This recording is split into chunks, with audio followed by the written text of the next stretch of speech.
Then, in the strip where the track had been projected, the topsoil would be removed until a solid base was found. Then on this base, the curbs were placed appropriate to the chosen width for the road. Large stones were placed between the curbs to serve as foundations, and on top of them smaller stone layers all mixed up with fine aggregates to fill the gaps. Finally, the surface layer, a mixture of gravel, sand, and clay, was added.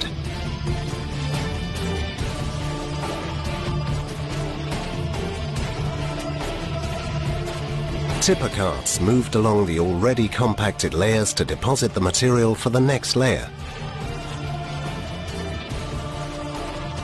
After tipping out heaps of material, it had to be spread out with planks, watered from barrels, and finally, compacted with rollers.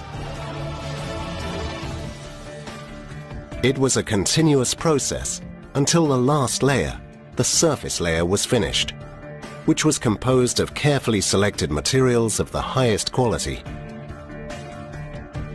On its surface moved the traffic of carts and draft animals.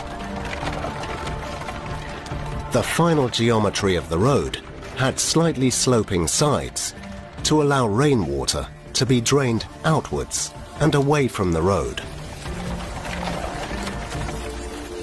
And a relevant fact recently discovered: about 20 meters from the road on both sides, ditches were placed to prevent access to the road from unauthorized vehicles.